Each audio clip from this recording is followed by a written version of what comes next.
अहमदाबाद के सरदार वल्लभ भाई international airport के रनवे नंबर 23 से उड़ान भरने वाली एयर इंडिया की फ़्लाइट नंबर AI-171 दोपहर 1:39 पर 625 फीट की ऊंचाई पर पहुंची थी कि तभी पायलट्स को ATC को इमरजेंसी मेडे कॉल करना पड़ा।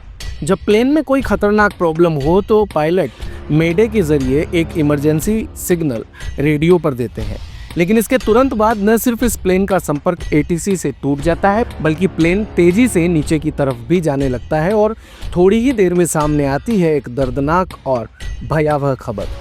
इस घटना के कारणों की फिलहाल जांच चल रही है, लेकिन आज इस वीडियो के जरिए समझते हैं कुछ महत्वपूर्ण कारण जो बनते हैं अक्सर विमान दुर्घटनाओं की बड़ी वजह।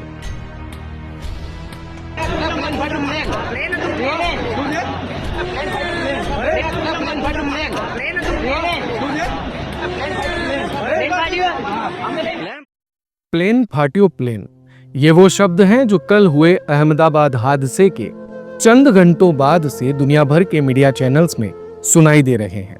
कल जब दोपहर में इस दर्दनाक विमान हादसे की दुखद खबर आई तो हर कोई सहम उठा, लेकिन शाम होते होते हर कोई चौंक गया, क्योंकि इस भीषण हादसे के चश्मदीद और इकलौते जीवित बचे यात्री का वीडियो सामने आया। जलते विमान से कूदकर अपनी जान बचाने वाले यात्री रमेश विश्वास कुमार लोगों के बीच गुजराती में प्लेन फाटियो प्लेन कहते हुए हादसे के बारे में बता रहे थे। उनके कपड़े खून से सने हुए थे और खुद को लगी चोटों की वजह से वो लंगड़ाकर चल रहे थे।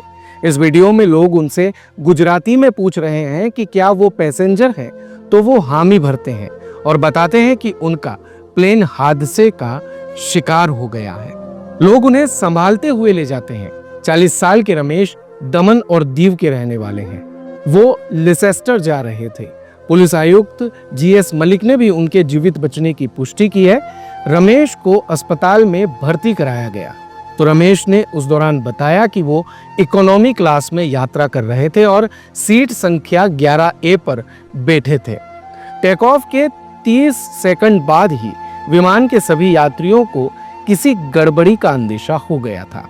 उन्हें विमान नीचे जाता हुआ महसूस हुआ। फिर एक तेज धमाका हुआ जिसके बाद आग लग गई और वो विमान से कूद करके बाहर निकले। सोशल मीडिया पर रमेश विश्वास कुमार का टिकट भी वायरल है। विमान के 242 यात्रियों में से 241 की मौत हो चुकी है। जब विमान में यात्रियों से कहा गया होगा कि आप सुरक्षित उड़ान भरने के लिए तैयार हैं, तो हर कोई निश्चित था एक सुखद उड़ान की सोचकर, लेकिन उसके महज 59 सेकंड में चीख, फिर आग और फिर आग से राख में सैकड़ों जिंदगियां तब्दील हो गई। एक दर्दनाक और भयावह सच जिसे सुनकर पूरा देश डर गया, सहम गया। अहमदाबाद के मेघानी नगर में हुए इस विमान हादसे में बीजेपी के वरिष्ठ नेता और गुजरात के पूर्व मुख्यमंत्री विजय रूपाणी की भी मौत हो गई। भारतीय इतिहास के सबसे बड़े विमानन दुर्घटनाओं में से एक मानी जा रही इस दुर्घटना ने हर किसी को गमगीन कर दिया। फ्लाइट नंबर AI-171 जिसने लंदन के लिए कल दोपहर 1:39 पर उड़ान भरी थी, 169 भारतीय, 53 ब्रिटिश, 1 कनाडाई और 7 पुर्तगाली यात्रियों के अलावा इसमें 12 केबिन क्रू के सदस्य सवार थे।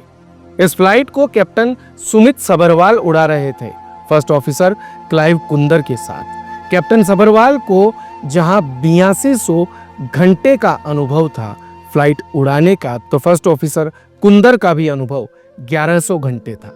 मेघानी नगर में एयर इंडिया का प्लेन जिस बिल्डिंग से टकराया वो BJ मेडिकल कॉलेज की बिल्डिंग है। जिस वक्त प्लेन बिल्डिंग से टकराया, ऊपरी तल पर वहां की कैंटीन में कई मेडिकल छात्र मौजूद थे।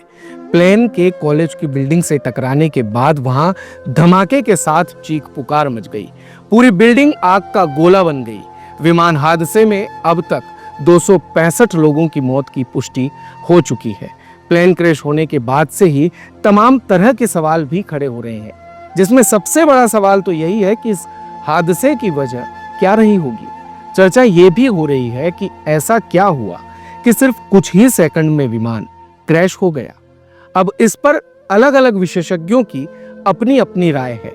विशेषज्ञों का मानना है कि अहमदाबाद से लंदन जा रहे एयर इंडिया के विमान के हादसे का शिकार होने का संभावित कारण कई हो सकते हैं, जैसे पायलट की गलती यानी टेक ऑफ, लैंडिंग या आपातकालीन स्थिति में पायलट द्वारा गलत निर्णय लेना, एयर ट्रैफिक कंट्रोल यानी एटीसी या सह पायलट के साथ कम्युनिकेशन में गलती होना, विमान का गलत तरीके से ऑपरेट करना, विमान को ठीक से नियंत्रित न कर पाना जैसे गलत पिच एंगल, स्पीड या लैंडिंग गियर का सही ढंग से बंद न होना या उड़ान के दौरान विमान पर नियंत्रण खो देना। तकनीकी खराबी भी इसकी वजह हो सकती है। इंजन में खराबी आना जैसे टरबाइन ब्लेड का टूटना, ईंधन की आपूर्ति में रुकावट या इंजन का ज्यादा गर्म होना, फ्लाइट कंट्रोल सिस्टम में समस्या आना जैसे हाइड्रोलिक सिस्टम, ऑटो पायलट में खराबी। इसके अलावा लैंडिंग गियर में खराबी भी हो सकती है।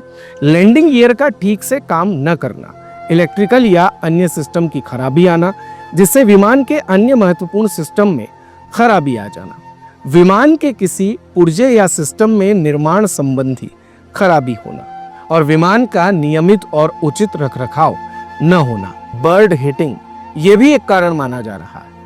टेक ऑफ या लैंडिंग के दौरान पक्षियों का विमान के इंजन या पंखों से टकराना जिससे गंभीर क्षति हो सकती है या फ्लाइट के विंग्स के अंदर चला जाना, एयर ट्रैफिक कंट्रोल एटीसी की गलती यानी एटीसी द्वारा गलत निर्देश देना या हवाई जहाजों के बीच उचित दूरी न बनाए रखना जिससे टक्कर का खतरा हो सकता है, लोड फैक्टर का गलत अनुमान, विमान में यात्रियों और सामान के वजन का सही अनुमान न लगा पाना जिससे विमान का संतुलन बिगड़ सकता है। वैसे यहाँ ये भी ध्यान रखना जरूरी है कि विमान की दुर्घटनाएं अक्सर एक ही कारण से नहीं होती बल्कि कई वजहों के साथ एक साथ जुड़ने से होती है।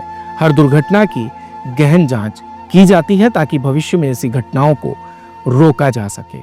भारत कवरेज परिवार विमान दुर्घटना में जान गंवाने वाले सभी दिवंगत पुण्यात्माओं को श्रद्धा सुमन अर्पित करता है तथा उनके परिवार के प्रति प्रकट करता है अपनी गहरी संवेदनाएं। दिन भर की सारी अपडेट्स के लिए सब्सक्राइब करें भारत कवरेज को और हाँ, बेल आइकन दबाना ना भूलें ताकि आप रहे अपडेटेड हमेशा।